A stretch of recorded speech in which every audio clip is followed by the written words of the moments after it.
नमस्कार, astro insights with Richa में आप सभी का स्वागत है। मैं हूं डॉक्टर ऋचा शुक्ला। एक बार फिर से आप सभी के बीच में हूं, लेकिन आज ज्योतिष पर बात नहीं करूंगी, आज जीवन मंत्र पर बात करूंगी। और जीवन मंत्र की मेरी पूरी श्रृंखला चलती रहती है। कभी कभी ज्योतिष के साथ साथ मैं आपको कुछ जीवन मंत्र देने की कोशिश करती हूँ। जीवन मंत्र का मतलब ये नहीं होता कि मैंने आपको ये कहा बस आप ऐसा ही करने लगे। आप उसको ठीक से समझिए, जांचिए, परखिए, अपने जीवन पर लगाइए और अगर सही लगता है तो फिर उसको अपने जीवन में स्वीकार कर लीजिए। जीवन मंत्र कहां से आते हैं? जीवन मंत्र आपको आपके अनुभव देते हैं।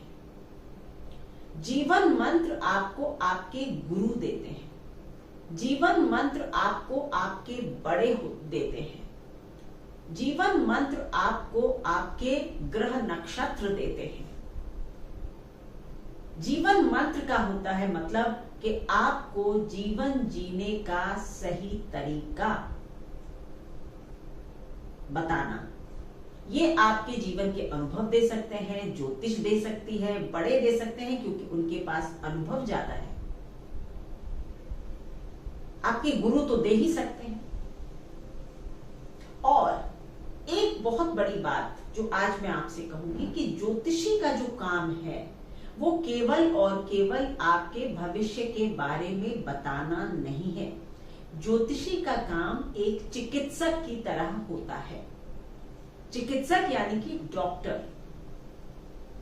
डॉक्टर अगर आपकी कुंडली में कोई बीमारी देख रहा है, मतलब शरीर में, डॉक्टर है तो वो शरीर में अगर कोई बीमारी देख रहा है और वो आपको उस सावधानी के मतलब उस रोग के प्रति सचेत ना करे, वार्न ना करे, केवल और केवल आपको मतलब ये कह दे कि सब ठीक हो जाएगा, मैं आपको दवा लिख देता हूं, सब ठीक हो जाएगा, तो क्या आप उसको अच्छा डॉक्टर कहेंगे? अच्छा डॉक्टर वो तब बनेगा जब वो आपको बैठाकर आपके रोग के विषय में बात करे, समझाए, आपकी मेंटल प्रिपरेशन करे और उसके बाद उससे निकलने का रास्ता भी बताए और ये भी बता दे कहीं ना कहीं कि आपके पास क्या उम्मीद है। मैं ये कभी नहीं कहती कि ज्योतिषी को रूथलेस होना चाहिए। ज्योतिषी को अपने सामने बैठे हुए व्यक्ति के मनोभावों का बहुत अच्छे से पहले परीक्षण करना चाहिए। कौन सा व्यक्ति कितनी सच्चाई सुन सकता है। अगर कोई व्यक्ति कमजोर मनोभावों का है और मैं उसको कह दूं कि आपको तो आगे जाके कैंसर हो जाएगा, तो फिर मैं एक अच्छी ज्योतिषी नहीं हूं। मुझे उसे केवल यही कहना पड़ेगा कि कोई घातक रोग आपको हो सकता है, आप अपना ख्याल रखें। अगर कभी कोई चीज ऐसी लगती है जो एबनॉर्मल है बॉडी में, तो उसका आप इलाज करा लें, परीक्षण करा लें, डॉक्टर की सलाह ले लें।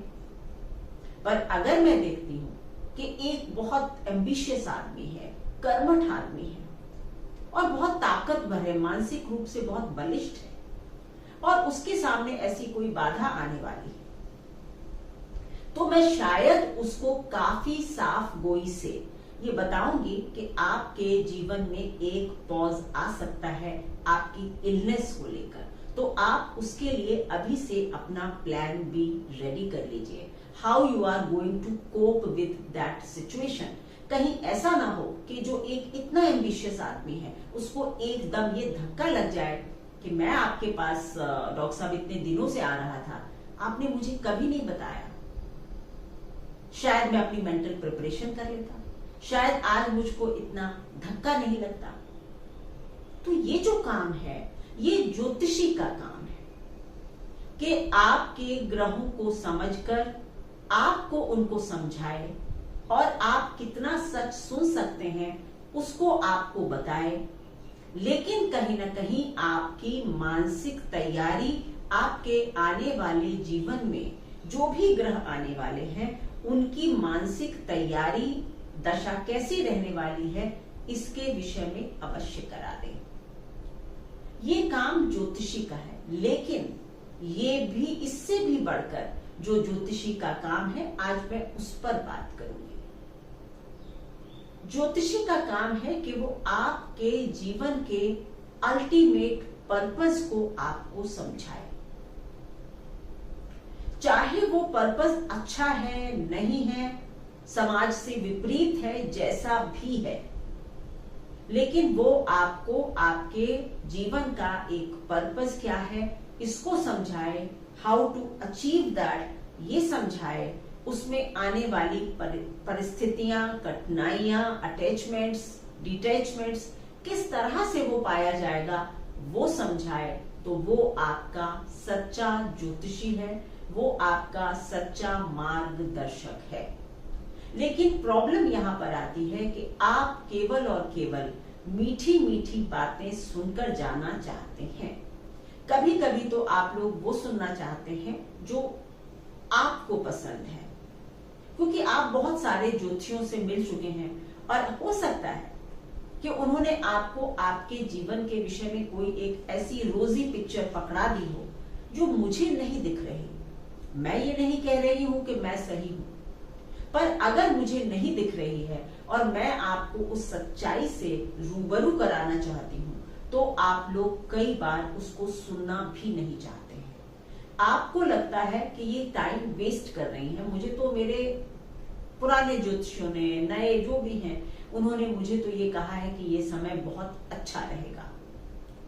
क्योंकि आप अक्सर अच्छा सुनना चाहते हैं, इसलिए ज्योतिषी अच्छा बोल देते हैं। लेकिन मैं जरूर कहूंगी कि यहाँ पर वो ज्योतिषी अपने प्रोफेशन के साथ ईमानदारी नहीं बरत रहे हैं।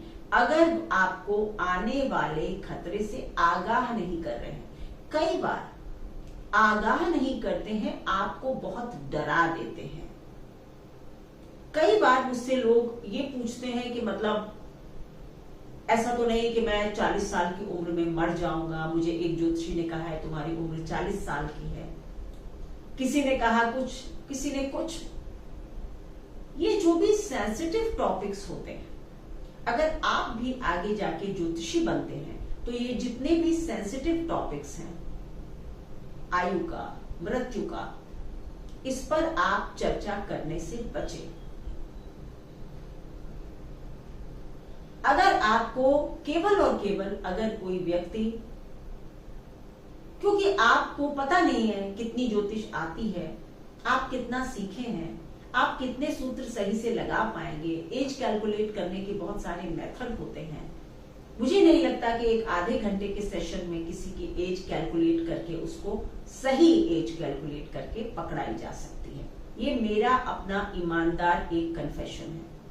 अगर केवल और केवल अगर आप बहुत बीमार हैं या इस स्थिति में हैं और आप डू और डाई की सिचुएशन में हैं और आप मुझसे पूछते हैं, तो मैं कई बार इस तरह के प्रेडिक्शंस कर चुकी, लेकिन आम लोगों के लिए ये मैं नहीं करती, क्योंकि जब तक जीवन है तब तक तो जी लिया जाए। मेरी थ्योरी ये होती है, मैं किसी को समय से पहले मारना नहीं चाहती उसकी मृत्यु के विषय में बात करके, क्योंकि जब हम ही नहीं हैं तो फिर हमारी इच्छाएं नहीं है, तो फिर हमारी एम्बिशन नहीं है, तो मृत्यु की बात नहीं करनी चाहिए। कभी आप किसी भी ज्योतिषी से अपनी आयु ना पूछें, क्योंकि आयु कैलकुलेशन में बहुत समय लगता है और जब गलत बात आप तक पहुंच जाती है तो आप अपनी मृत्यु से पहले मरने लगते हैं और पूरे जीवन एक फियर में आपके चला जाता है।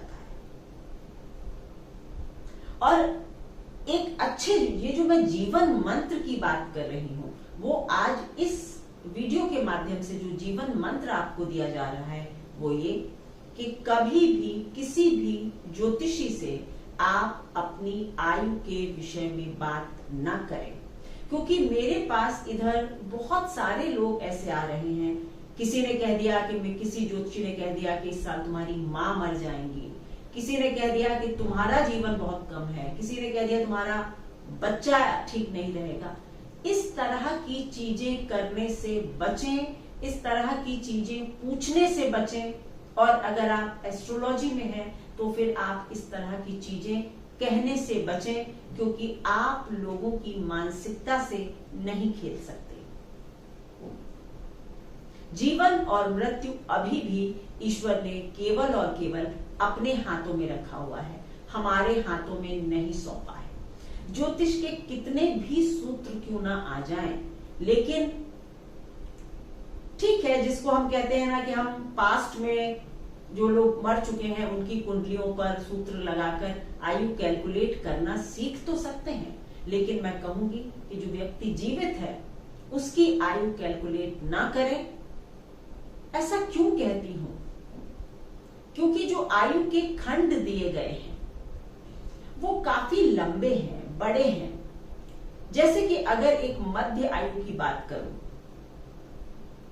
तो मध्य आयु में 44 साल से और 66 साल तक, 44 to 66, जहां तक मुझे याद है, क्योंकि जब हम पढ़ते थे तो लिखवाए गए थे कि ये अल्प आयु है, अति अल्प है, फिर ये है। तो जहां तक 44 to 66 एक मध्य आयु दी गई है। 66 से एक 80 और समथिंग 86 शायद दीर्घ आयु है, 86 से अब पूर्ण आयु है। तो इस तरह से अगर ये कालखंड आप देखेंगे तो आपने देखा कि आपकी 44 साल से 66 साल के ब्रैकेट में आप आ रहे हैं, अगर आपकी मध्य आयु आती है तो। इसी तरह से ज्योतिष में निकलती है आयु, अल्प, मध्य, दीर्घ, अति दीर्घ, पूर्ण, जो भी है। पर उनकी जो उनका जो मतलब एक ब्रैकेट है वो काफी लंबा है।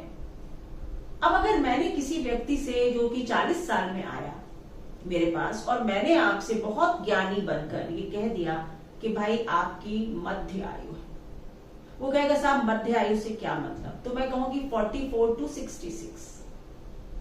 अब आप सच बताइए कि जो 40 साल का आदमी है, एक बार अगर उसको ये लग जाए कि मैं 44 में तो नहीं मर जाऊंगा, तो क्या उसकी मानसिक स्थिति होगी? अगर कोई व्यक्ति 44 में मरता है तो उसके जीवन में काफी सारे काम अधूरे रहेंगे, बच्चे छोटे होंगे।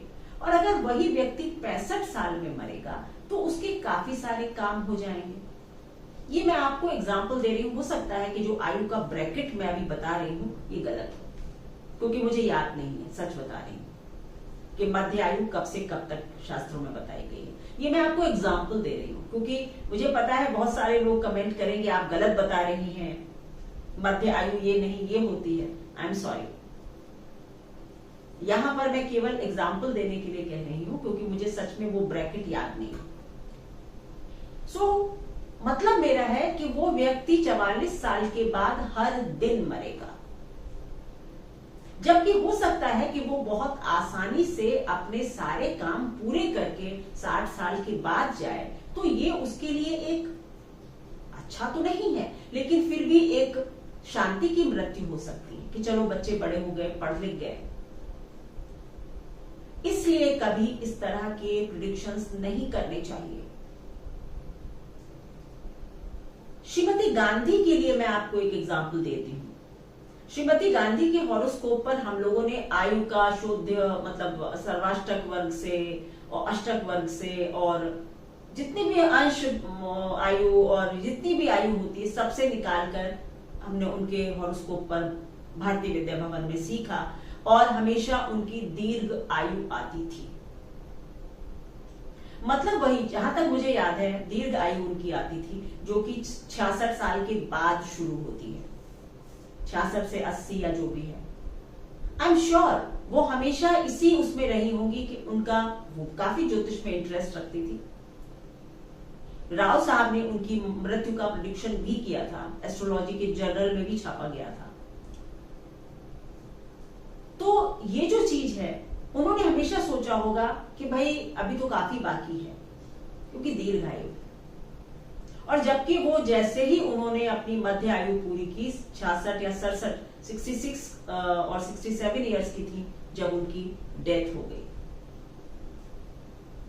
तो ये जो समझने की बात है, जो मैं समझाना चाहती हूँ कि किसी भी व्यक्ति से, आप ज्योतिषी से आप अपनी आयु के विषय में बात न करें। केवल और केवल भ्रम, भय और परेशानी में आप फंसेंगे, क्योंकि जो चीज आपके हाथ में नहीं है उसके बारे में जानकर करेंगे क्या।